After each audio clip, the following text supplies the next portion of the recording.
Hey, this is Jeff Shine. You may know me as the voice of Carlos Oliveira in Resident Evil 3 or as Captain America in the Marvel's Avengers. And you're listening to Hawaii's #1 podcast, the Kasanova podcast. And listen, don't worry guys, I'm not gonna go and leave you fans in a cold, cruel, Carlos-less world.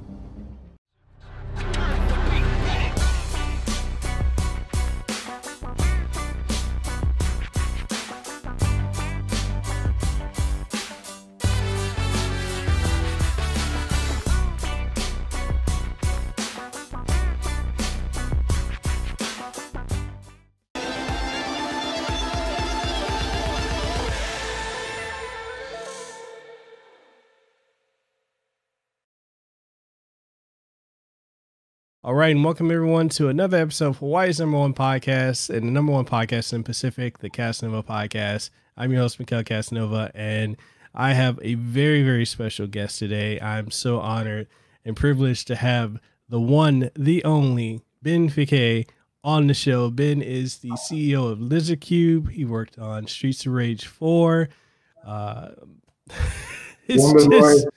Wonder Boy, it's such an honor having you on the show. Like I'm not gonna lie, I'm starstruck because your work has been so phenomenal, you and your team. But you know what? I'm gonna shut up. I'm gonna let you go ahead and introduce yourself. How you doing today? I'm fine. Thanks for having me. I'm Ben. I'm the CEO of Lizardcube and object actor, animator, and creative stuff, basically. So we started Lizardcube with Omar Cornu, my associate, which is an amazing programmer, and we did Wonder Boy, the Dragon's Trap, which is a remake of an old game from H9.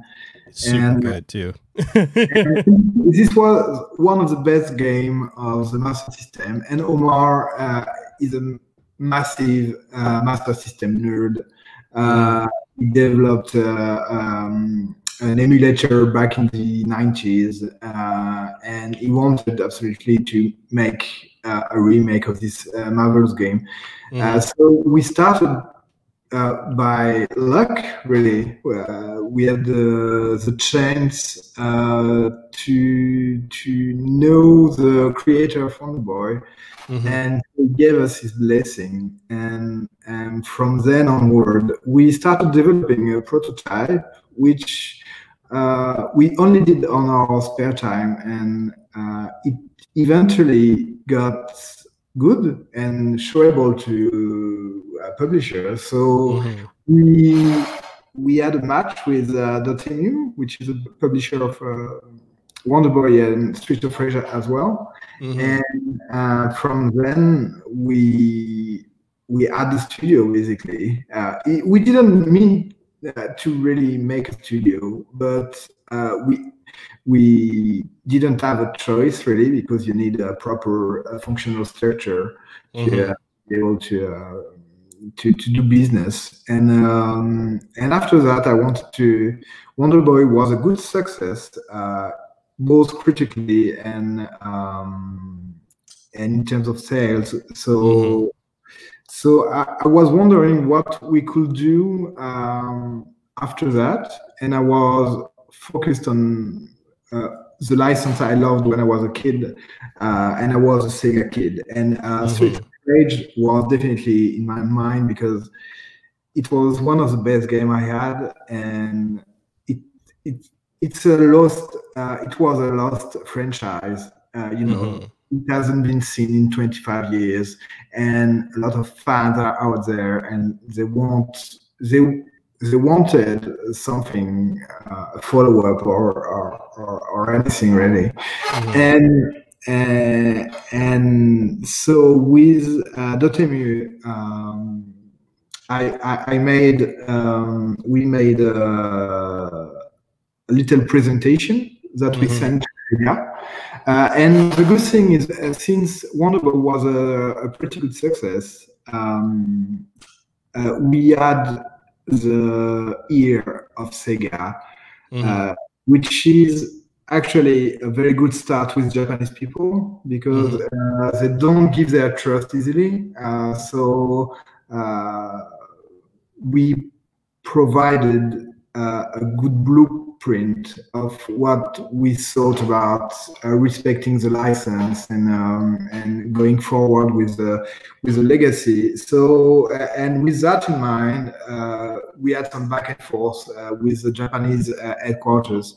And after some time, because it can take some time over there, and after some time, we finally had a deal, and it was a stroke of luck, really, because it's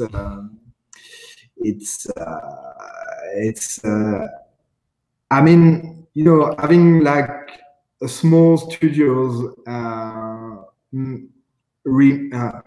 continuing a no license, a very big license, at least for Western people, is something that you don't see very often. Yeah.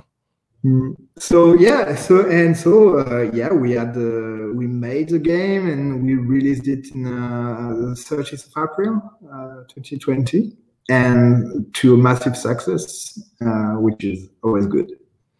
Yeah, there was like a lot of hype that was going into it. I remember the initial announcement a couple years back, and I was with my wife when I heard because I follow Wario64 on Twitter, and he's usually my go-to for like gaming news and information trailers. And when I saw he tweeted about that, I was with my wife, and we were in the middle of I think we were in Target. And I literally dropped my phone and just started screaming up and down. I was like, yo, Streets of Rage is coming back. And everyone thought I was a madman. But it's such a, you know, when you look at franchises from the 90s, a lot of them that we grew up with that were so phenomenal going forward, like a lot of them have been lost. Like you said, like lost franchises. And there have been many attempts. I feel that, you know, once Sega went from the Genesis to the Saturn and then to the Dreamcast, that they weren't really sure where to go with it. Because I remember Fighting Force was supposed to have been at one point the new Streets of Rage, but then that changed up, and you know, fans have just we've been waiting for 25 years for a new entry, and then you guys really knocked it out of the park. Like, was there a lot of pressure on you guys, like when it came to like trying to live up to the legacy of the franchise? Yeah, well, of course there is. But when you start a project like that, you don't, you know, that there's a lot of expectation, obviously, but you can't have that in mind all the way to the finish line, because otherwise you don't do anything that resemble you. So we started with like a lot of dreams and what we could do with the franchise, where we could go, and I think the pressure, especially from the hardcore fans, came just after we released the trailer, the first original trailer, because it was such a massive leap from the original pixel art style and the new direction I was going for. So of course there was a bit of blowback, but mainly from the most vocal fans. But if you were looking at the overall reactions, people were so excited. It was amazing, and the pressure continued on. In every video we released about the game and every information we gave, fans were really looking into any details they could get, and so the pressure was very building up from the starting point of the original trailer. Okay.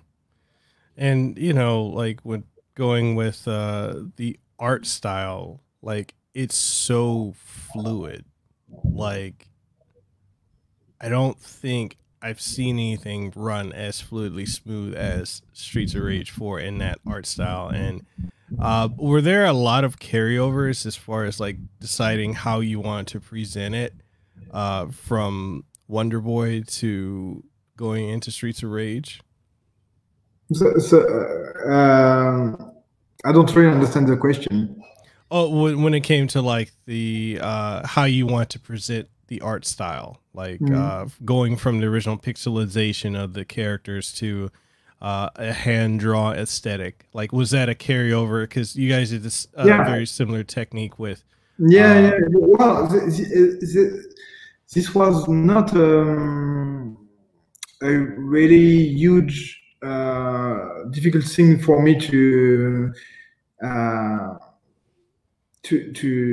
go for, because basically it's just a continuation of the style I started with on Wonder Boy, but also from the style and what I like to see in games or in animation, or and I really wanted to have one of the best fluid beat them up out there, because most of the time, and especially now, you have a lot of 3D and something that doesn't resemble what I had in mind when I was a child. And I wanted to see animated characters. I didn't want to see, just puppets, gameplay puppets that don't have life in it. I think the traditional animation really helps give a lot of life to any character. More than 3D, more than cutout animation. So basically, for me, it was obvious. I wanted to see something like that. I wanted to push forward the medium and the animation into video games, into the animation. And there's few studios that are doing traditional animation, like MDHR for Cuphead, or Lab Zero Games, which is no more. So I'm gonna say what's the name of the new studio they founded.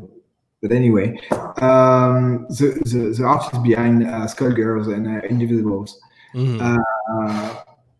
and most of the time, because 2D animation, like traditional animation, is very difficult to produce for, especially for a video game, because there's so much stuff going on for gameplay. For you don't have a lot of iterative power over your 2D animation, because you have to do it over again if you want to change something.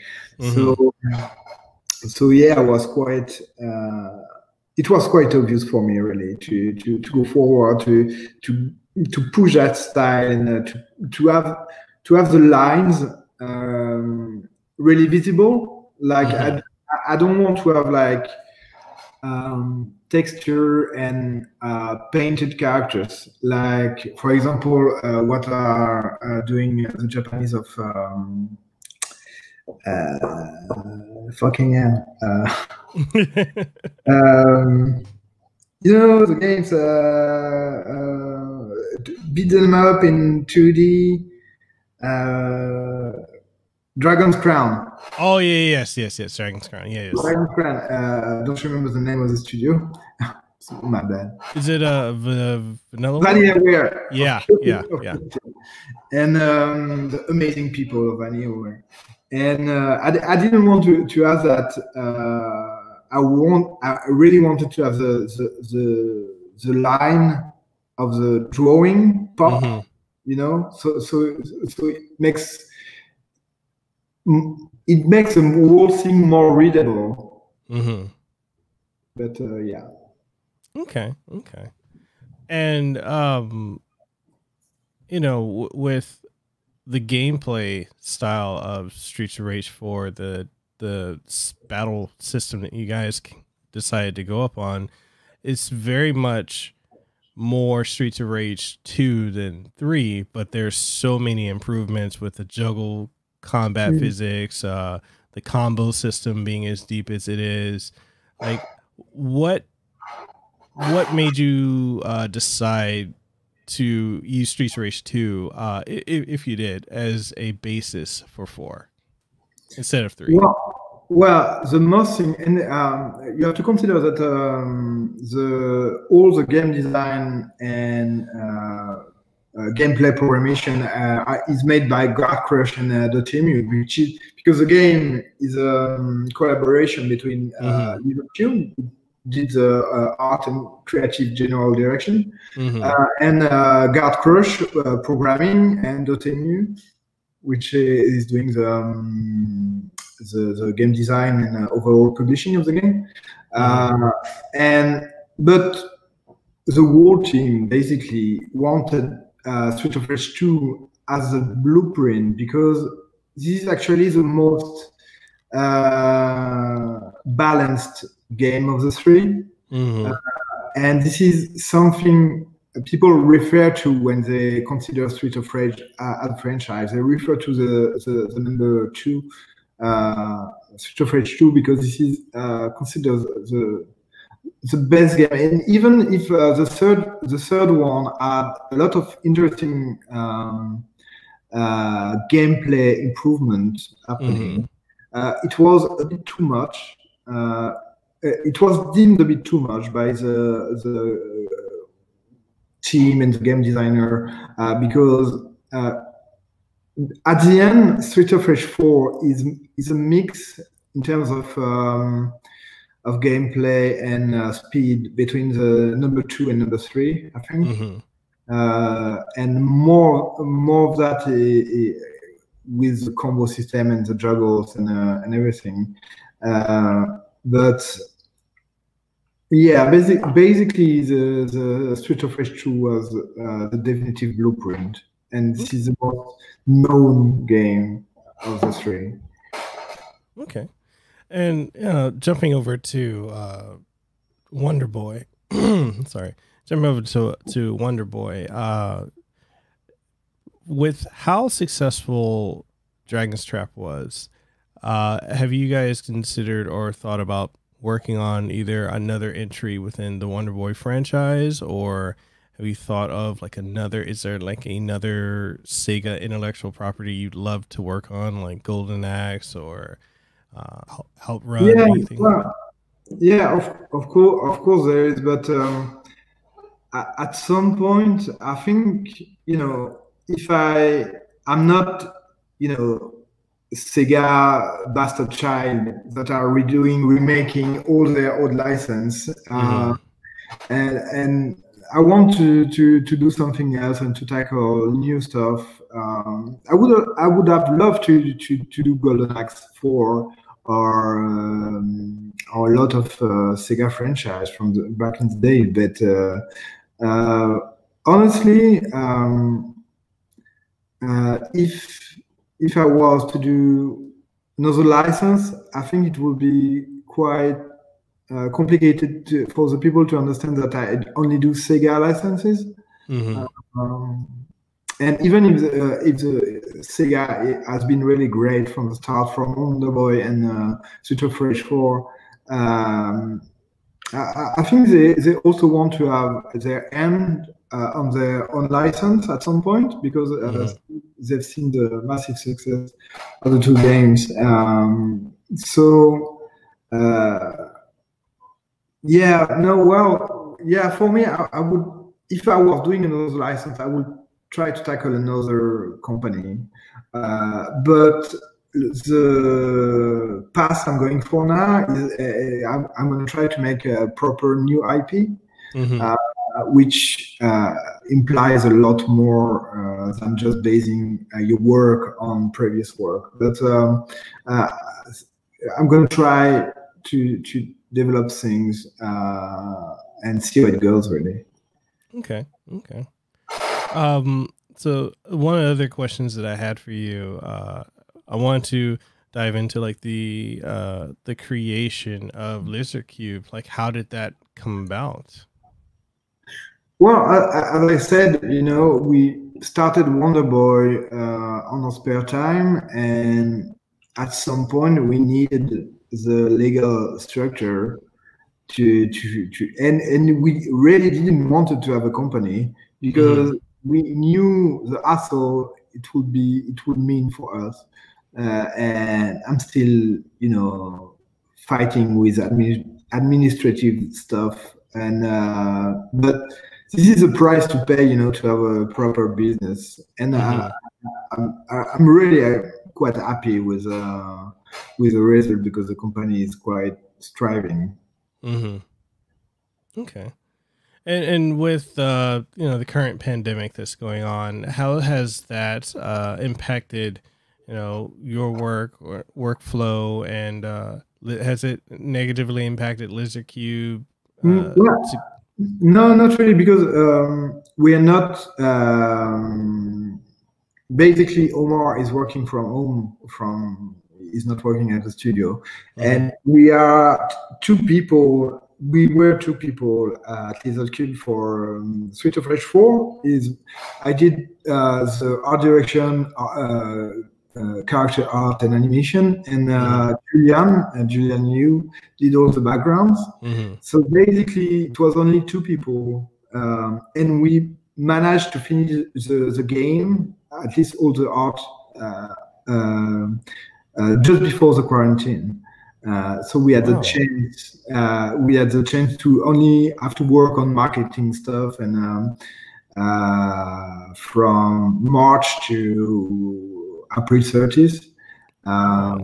So we had that chance, and since then we worked remotely, but without pressure, really.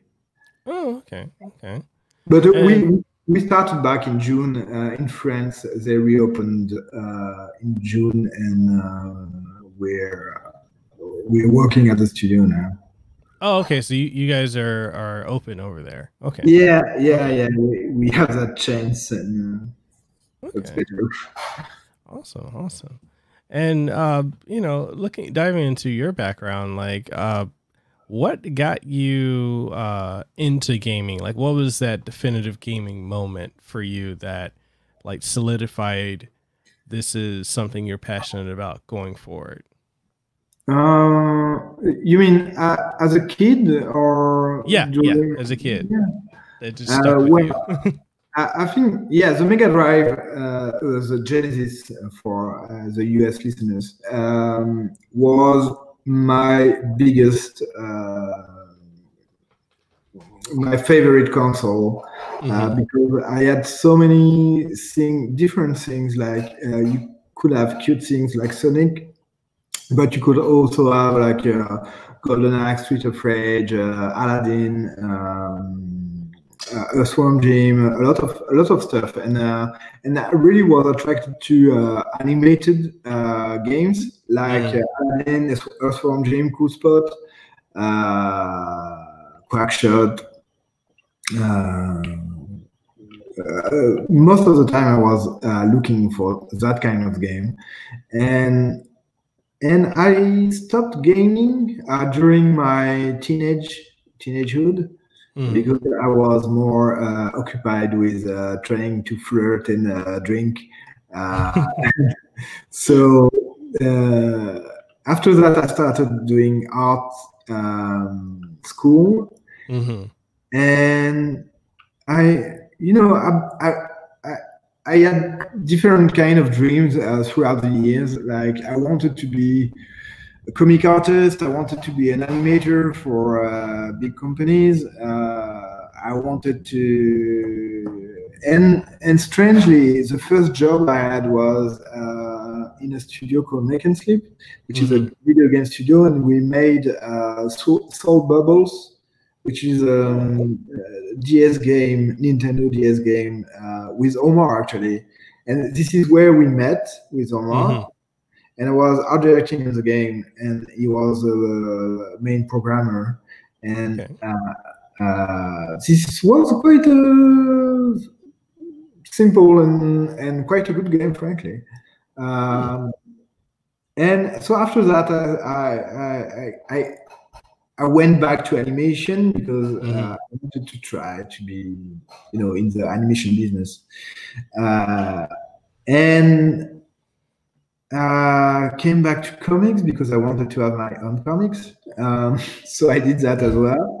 And by a stroke of luck, again.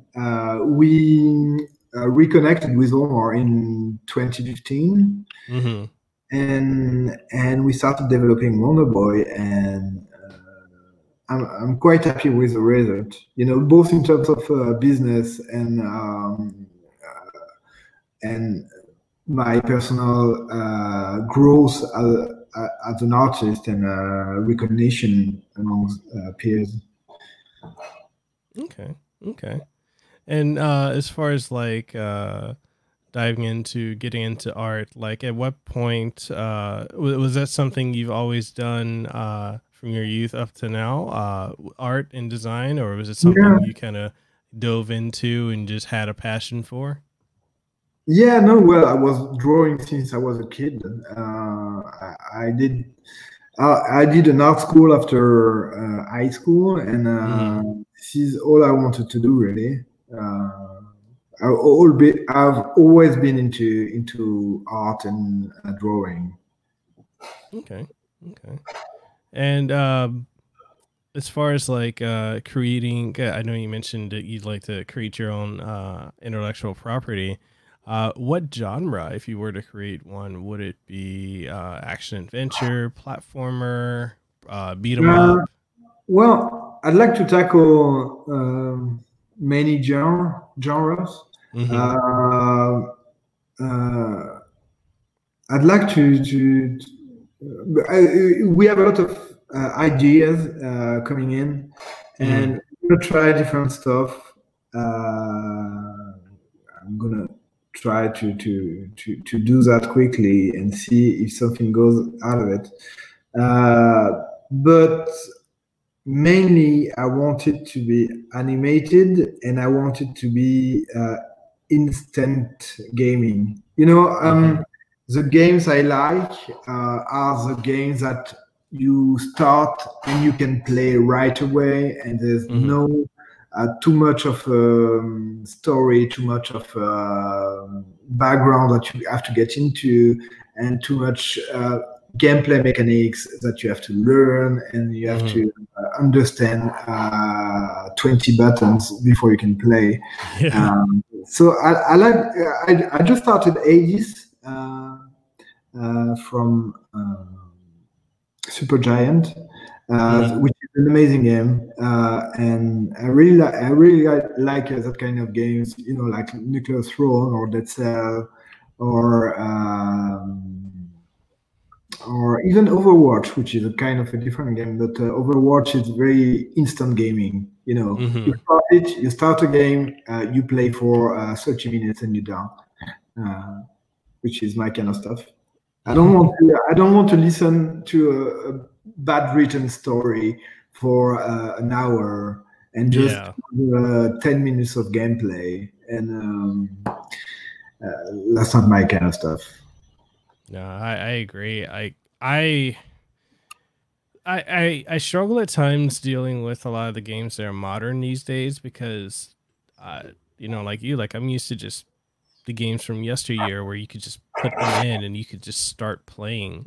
So much games these days, it's like an hour or two. I've actually played one game that had 2 hours worth of tutorial before you even got to play the game, and I'm like, this is ridiculous. Yeah, this is a nightmare. Like the bad tutorials, the too long introduction, unskippable introduction, where you have to listen to a narrator saying that the world is in peril and you are the savior, you've been chosen. Fucking hell! I don't care about the fucking story. This is not a deep story. I just want to fight monsters. Yeah. Like it's just, and one of the other things that's just so crazy with video games now. I was talking to my wife about yesterday. And it's just how, like, before you can even play video games now, you've got to sign the EULA agreements and all this. And it's like, you don't really know what you're signing, but you got to scroll all the way down. Like, yes, I agree. Yes, I agree. Oh, yeah. Oh, that's a complicated industry. This is a fun industry, video games. But it's evolving so quickly. and going sometimes in such a radical direction that it's hard to follow. Yeah, it really is. I miss the simple days where we could just play a video game that legitimately was trying to just be a video game and not trying to be a movie or interactive movie. Like, and even you try to have some bits of story. You can have that very small and not bothering you and skippable, especially you have to be skippable. And this is why I wrote the story in Streets of Rage 4, and I wanted to have something as minimal as possible, because in the old games, basically you have an introduction. You have like few drawings acting as cinematics. And that's it, basically. And if you don't want to listen to the story, you can skip it. And this won't be. This is not a story that's going to change your life. It's just a matter of perspective. You know where you are, why you're here, and where you have to go. But this is not a deep commentary on society or something. But yeah, and you know, like the story for Streets of Rage 4, like I really enjoyed what you guys did with it, especially with, you know, it had that time skip, you know, from where it was to where it is now, and it just flowed. Like I didn't feel like I was bombarded with, you know, a million tutorials in the first hour. It's like, oh, here you go, here's the story, boom. And if you don't get it, that's no problem. You're gonna get it with try and error. Yeah. Definitely, like one of the things. Are you guys looking at, or are you looking at writing any additional like DLC stories for or add on to Streets of Rage 4? Yeah. We of course we are thinking about a DLC, but that's not gonna be heavy on the story, story side. So it's more gonna be gameplay improvement and stuff. Okay. One of the things like you guys definitely did with Streets of Rage 4 that really set it apart from every other brawler that's come out in recent years is the inclusion of online co-op, which every time I review any other brawler that's come out this year or last year or whatever, like it's always one of those where I'm like, it doesn't have online co-op, and like it's harder. It's funny because like when I was a kid or a teenager in college, like I could easily get someone to go and play a video game with, but like as I'm older in my 30s now, I'm like, yeah, my friends on the other side of the country or other side of the world. And this is exactly my point of view, because when you played Street of Rage back in the days, you were inviting a friend over to your house.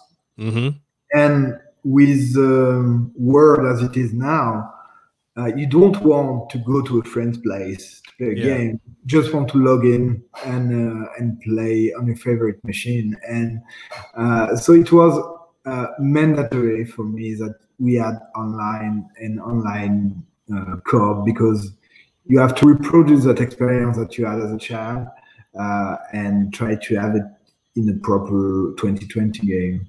But still, it's a nightmare to try to have online multiplayer. It's everything about it is multiplying the QA, multiplying the programming and stuff. This is I honestly understand why there is no multiplayer in a lot of games. Yeah, because I know a lot of reviews I've seen have said like, oh, I wish it had 4-player online co-op, and I'm thinking that's got to be a programming nightmare. Oh yeah, that's it's not even doubling the time of production. It's like 16th time, because there is so much problems that can occur when you have 4 players. And when a player goes that way, and when a player does that, what does a game do? This is unsolvable. Not at our scale. This is a small game compared to big multiplayer games out there. Yeah. And how does what is your take on this resurgence of like the beat 'em up genre? Like last year we had, River City Girls, we had what else did we have? We had Fight and Rage, and then Fight and Rage, the Takeover. Yeah. There is also different kind of stuff, but the beat 'em there's Battletoads that just came out. There is, I think it's good because this is like a fun genre. People just go into the street and fight monster or people, and I don't know. I don't see it coming back, but I hope it stays even as a niche. I like to see beat 'em up from time to time. But the modern world more expectation than traditional beat 'em up, because sometimes beat 'em up can feel a bit repetitive, and this is quite a difficult genre to sell nowadays. But I like to see them. I love River City Girls. And a few others as well. Okay. What are your thoughts as far as like this upcoming generation of consoles with the PlayStation 5 and the Xbox Series X? And are you the one that bought the Xbox One X? Yeah.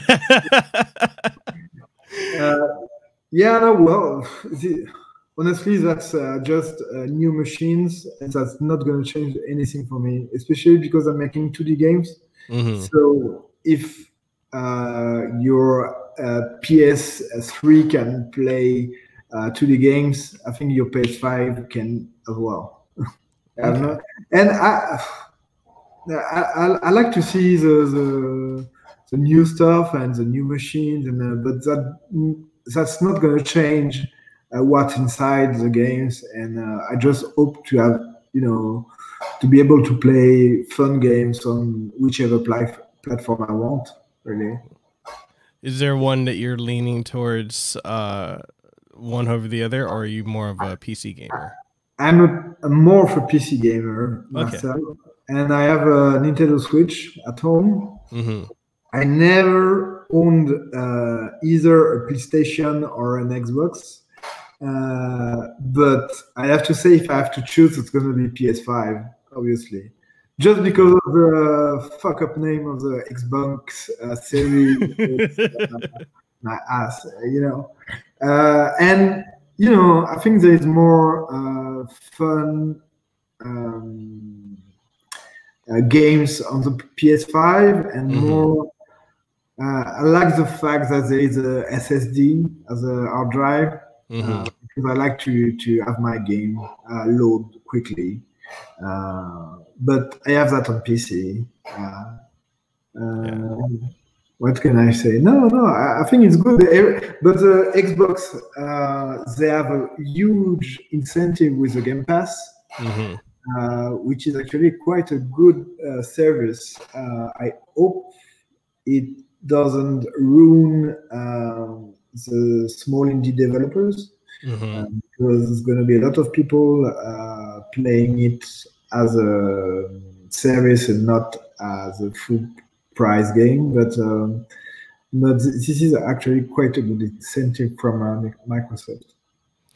Well, that's one of the things like I definitely want to ask you, like in regards to what from a business and a developer standpoint, like your opinion or stance on Xbox Game Pass or games as a service. Like, does that help or hurt? Well, I honestly don't know, and I think nobody knows really. what's going to be the state of the industry in 5 years, because it's evolving so much. But I have to say that as a developer and as a business owner, I would prefer to have people paying full price for a game, obviously. But as a consumer, there's so many games coming out there that having a service that offers you to play new games for a fee is actually a very good idea. But let's see how it goes and see if this is good for developers as well. I don't believe in cloud gaming. Sorry, I really don't, because for having people to play cloud gaming, you have to have a massive base of people with fiber optic access, at least. And this is not going to be the case. Even in 10 years, there's a lot of people that are just going to have broadband. And I don't see it as a proper solution. But the rental service like Game Pass is actually a good thing for consumers. Yeah, I've noticed when it comes to, I guess the gaming opinion on Game Pass is very mixed. Like, some people think it's a great value, which I think it's a great value as well. I do worry that could sway people away from buying the games, because I see with Game Pass, like, oh yeah, you can play it as part of the service, or you can buy it at a discounted rate. And more often than not, people will just play it as it's part of Game Pass and then not buy it later. So I'm in that camp of I enjoy it, but I have concerns about it. But then there are those who think like there aren't that many or aren't any quality games on it. Well, there's a lot of quality games on the Game Pass, but the thing is, people have to realize that this is like timed games. That, for example, you have a game for 1 year on the Game Pass, and after that you don't have it anymore. So, and also it doesn't, when you have too much to play, you don't take the time to enjoy what you just bought. Which is always the same. Like, for example, when I had a Nintendo DS, I had the R4 cartridge. I remember those. I had that too. So I could have all the Nintendo DS game at the same time, and I didn't finish anything. I just played from one game to the other without even thinking about it. But I don't think all the games are gonna be on Game Pass, because you have to make your game for Xbox and Game Pass, and you have to be willing to consider that people are not going to buy your game on other platforms. I don't know if it's good. You have more people playing your game, so more people are going to be inclined to buy it afterwards. But honestly, I don't know. I think we need to have more data for a few years and see if this is a good idea for both consumer and developers. Okay.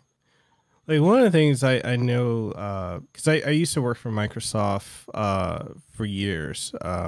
I was with them during the 360 era, and I think I left to help. I went from working with Xbox game studios to I switched over to the retail side because I wanted to come back out here to Hawaii. So I came back out and helped open the only Microsoft store, which unfortunately closed because it was right in front of an Apple store. And I'm thinking, Logistically, I don't understand if that's a good idea or not, but whatever. But when I remember when they were talking about Game Pass, like internally, and it had a different name back then, but that was the idea of games that you can just readily download and play as a service, and then switching over to being able to pair a controller to your phone and then play it. And it was something that I remember when they were talking about that in R&D back in 2009 or 2008, 2009, 2010. And I was just thinking then, I'm like, man, we don't have the technology for it. And then boom, I remember when it came out a couple of years, like actually 2 years ago, they were doing test pilots for it. And I got to be part of that. And I was like, this is a cool concept. I don't think the general gaming public is ready for it, because at the time, like cloud gaming was just something people were like leery of the cloud. And to an extent, people still kind of are. And it's a neat concept. I like the idea, especially with xCloud, where I can, or was it just Game Pass now, where I can play the games on my phone. But even then, I'm like, I have to have a solid internet connection. Yeah. Like I realize that 4G internet or 4G LTE is not enough. And I know 5G is going to be implemented pretty soon, rapidly with all carriers. But still, you have to have a good connection. And I mean, for me, most of the time when I use my phone and I want to play, let's say, a game, I'm gonna be in the subway or in the train, and the connection is awful. And most of the time, I lose it from time to time. So I really don't believe in the cloud computing and cloud gaming really.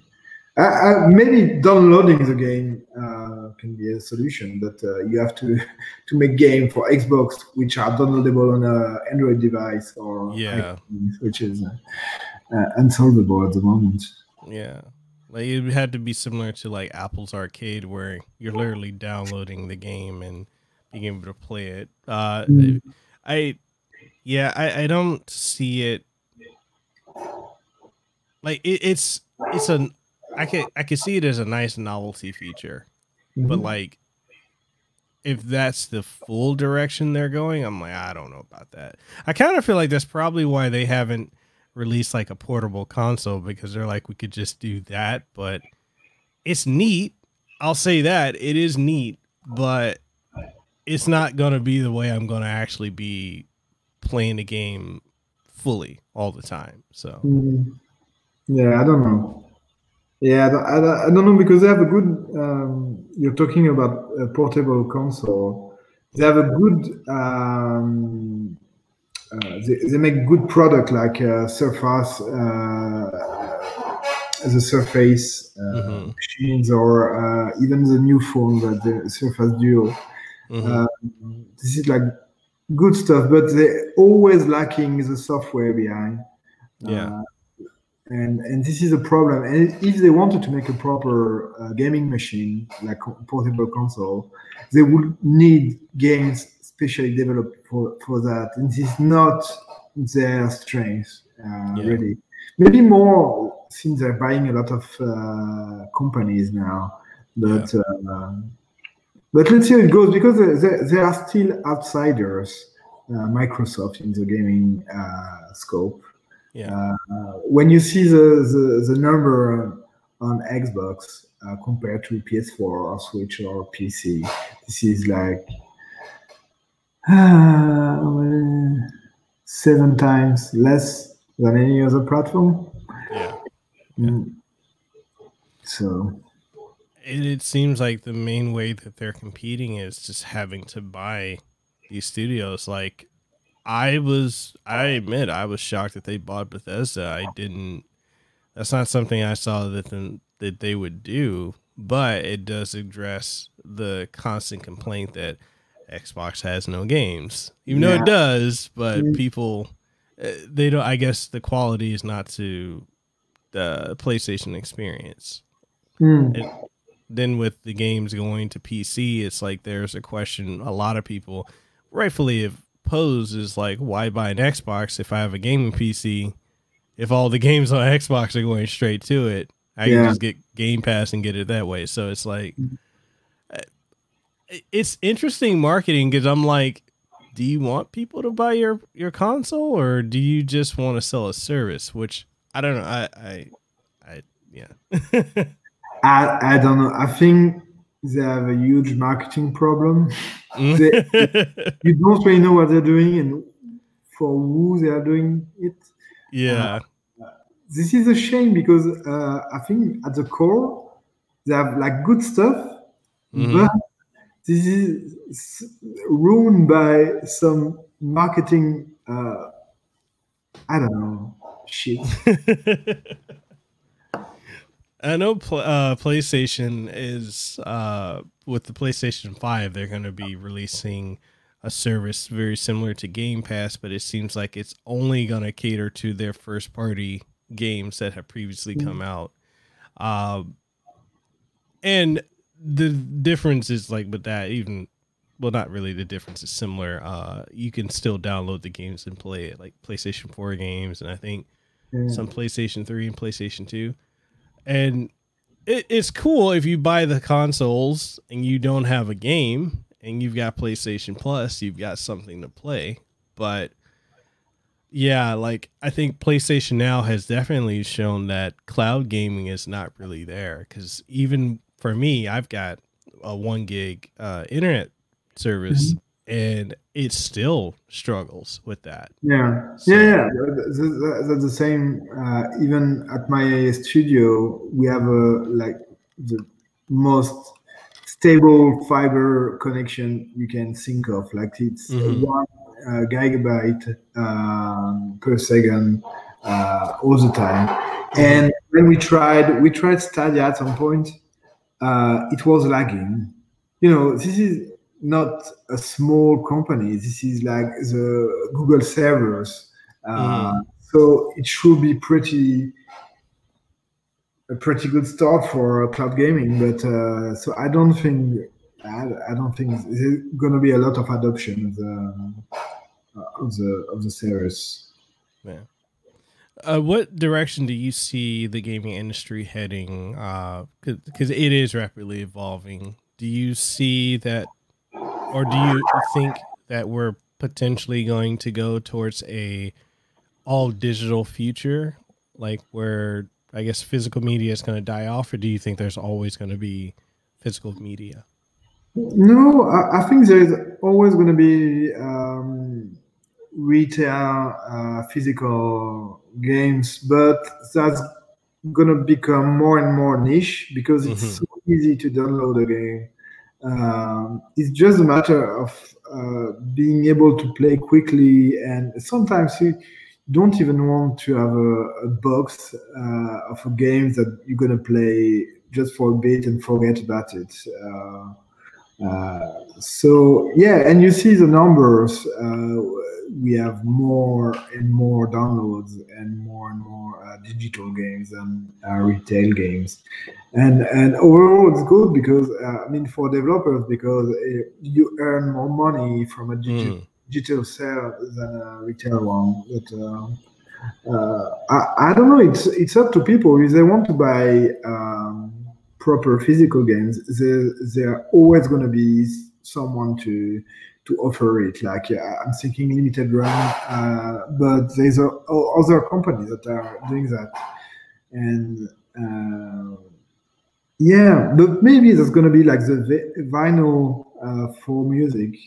There's going to be something that you buy because you really want to have it as a physical. Okay. Considering you are a PC gamer, what are your thoughts on the new NVIDIA RTX 30 series? I don't care. I don't fucking care. This is like, do I need a 3090 video game card?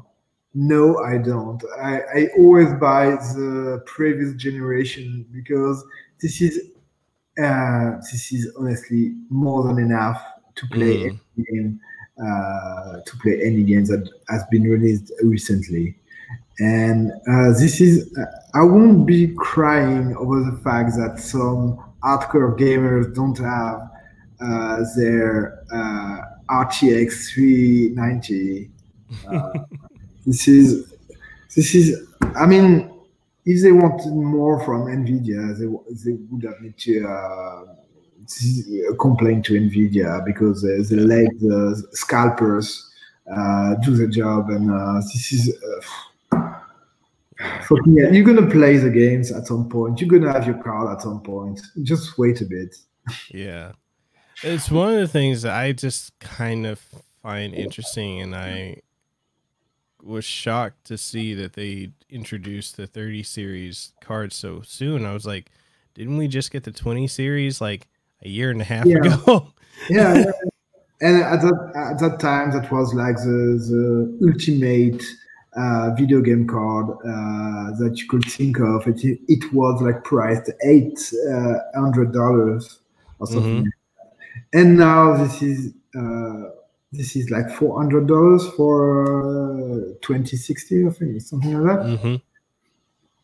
And this is, you don't need it really. My wife,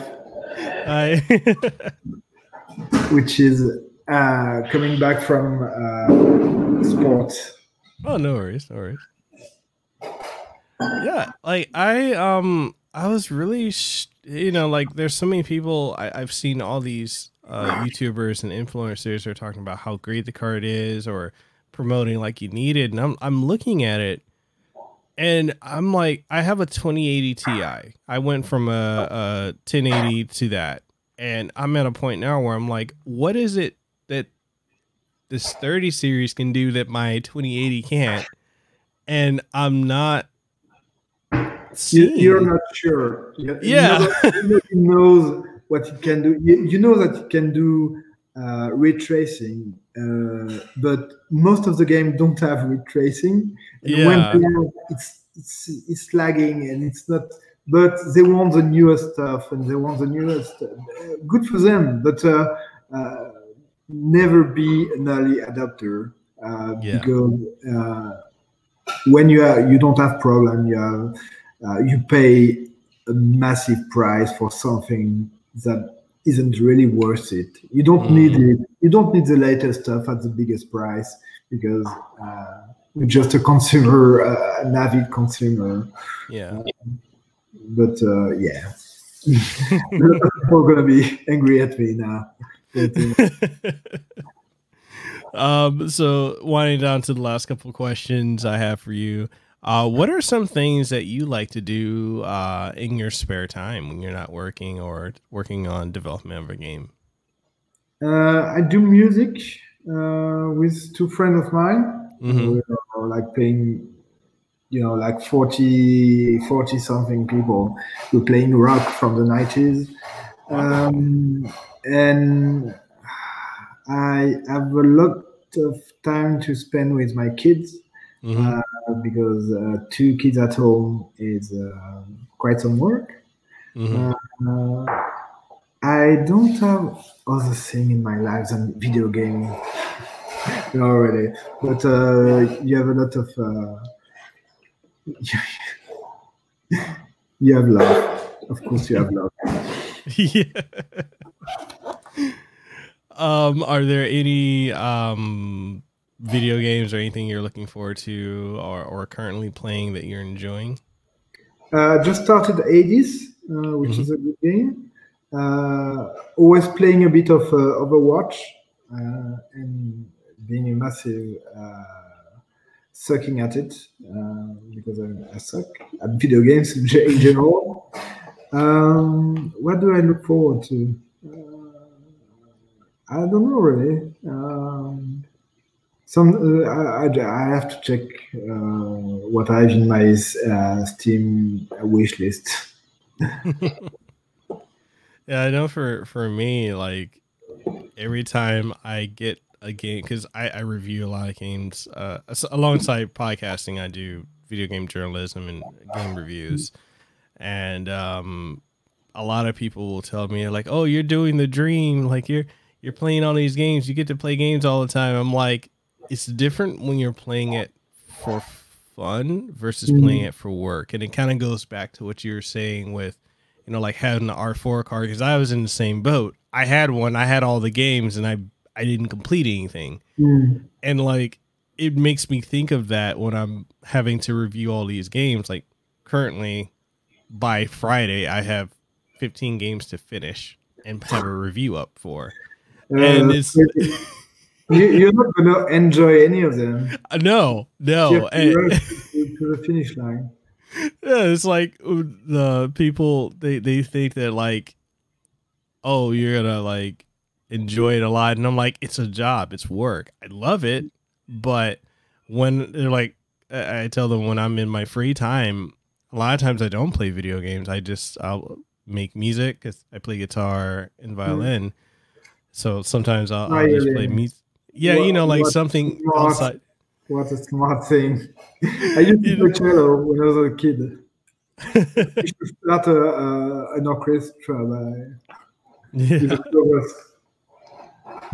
But yeah, it's like, you know, gaming, I love it. I think the one game I got that I had an embargo within hours of getting it was actually Streets of Rage 4. I literally they gave it to me like, I want to say 6 hours before the embargo lifted. And I was like, oh crap. Okay. Drop. I enjoyed it because I actually played it and beat it with my wife, but I was like, man, if this was like a 40 or 50 hour game. Yeah, well, no. But this is a good thing actually for Street of Rage. We have like you can play the game from start to finish in 3 to 4 hours. Yeah. And this is instant gaming. Like you start the game, and in 15 seconds you are at the first level and you're fighting enemies.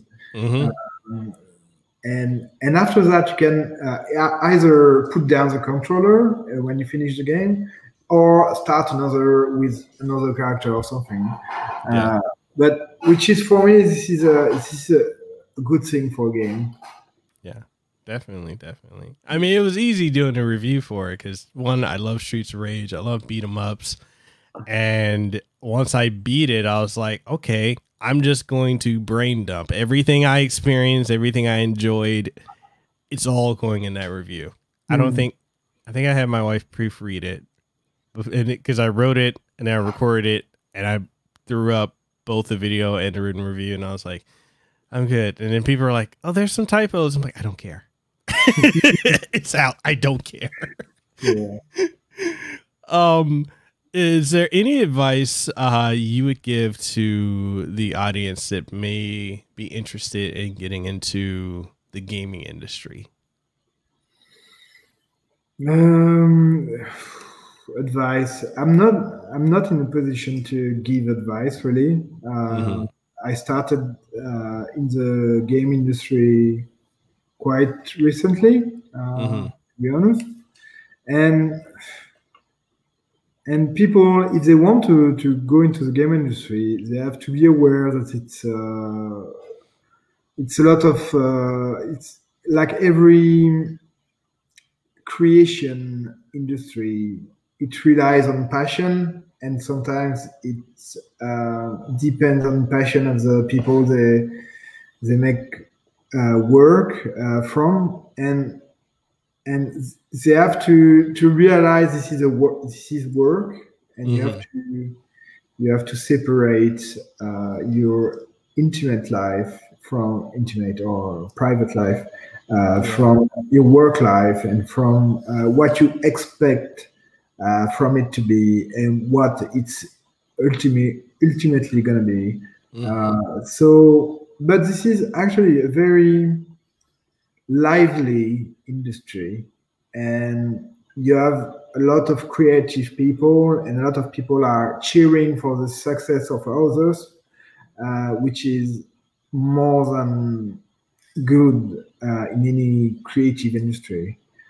So I would say go for it and don't be afraid to go abroad and to try different stuff. And sometimes maybe it's not gonna be for you, and you're gonna realize that in a few years' time.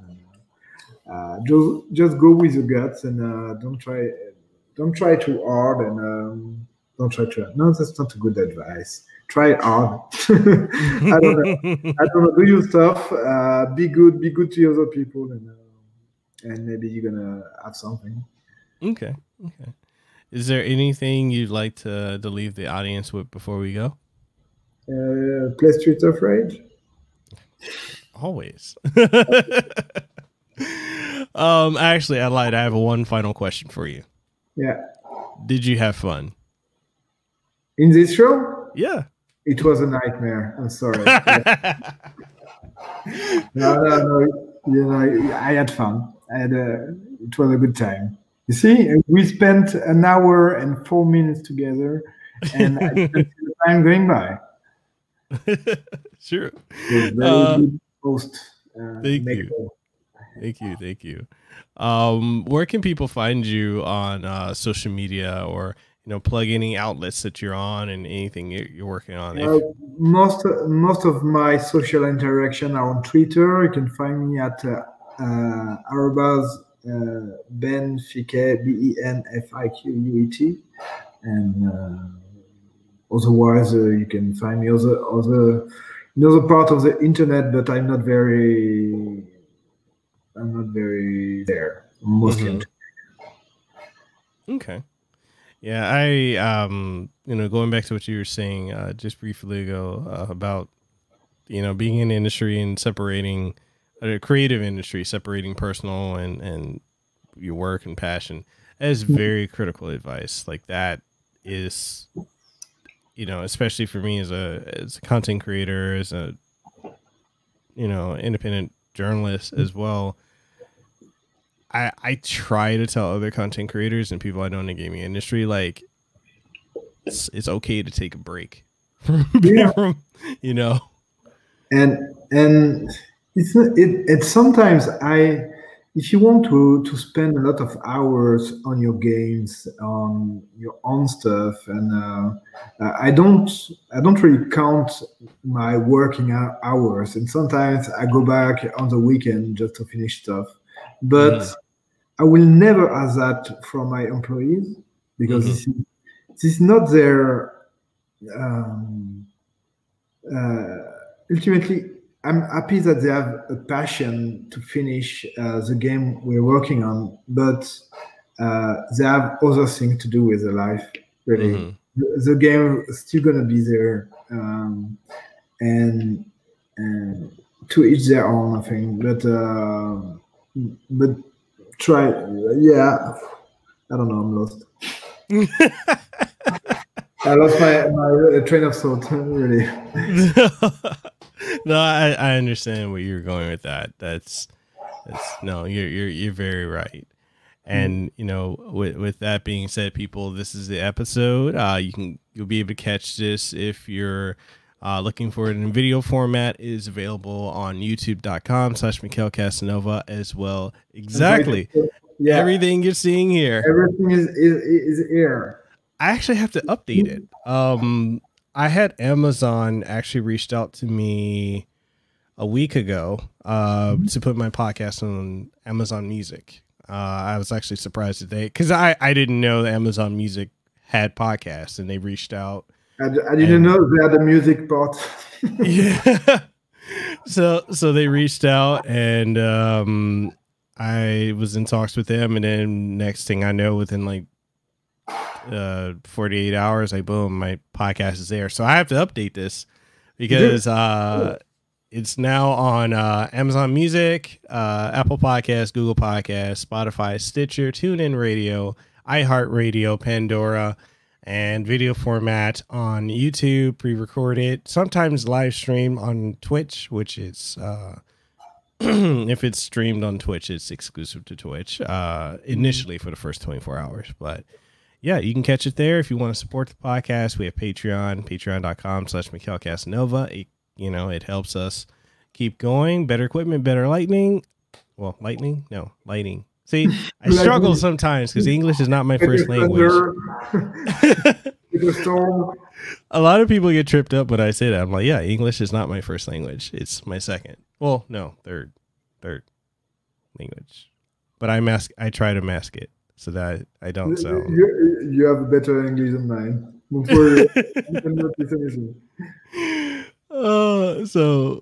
Yeah, with that being said, people, I leave links to Ben's social media as well as Lizardcube's as well, and links also to Streets of Rage 4, because if you haven't played it, I don't know what you're doing with your life. You need to go out and play it. It's the best beat 'em up of the year, hands down. Nothing's touching it. No, Ben didn't pay me to say that. This is my opinion.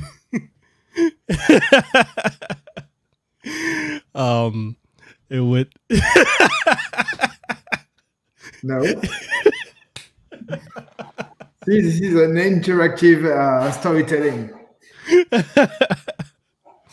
With that being said, people, Ben and I are signing out. We hope you have a great one. Stay safe and have a good day. Thank you. Hey, did you enjoy this episode of the Kasanova podcast? Well, I'm sure you did. And since you did, and you're wondering where else you can find it on every podcasting outlet. Yes, that includes Apple Podcasts, Google Podcasts, Stitcher, TuneIn Radio, iHeartRadio, Spotify, Launchpad DM by Podcast One, and so much more. And the only thing I ask of you is if you truly enjoyed it, even if you didn't enjoy it, please leave a rating and tell us what you thought of it, what you like, what you didn't like, and everything in between. And also, if you're looking for video formats of this podcast and many more, you'll be able to find them on youtube.com/Mekel Kasanova, as well as on twitch.tv/Mekel Kasanova, and new episodes every single Monday morning, 8 a.m. Eastern Standard Time. So, with that being said, this is Mekel Kasanova, Hawaii's favorite YouTuber. I am signing out. You guys have a great one.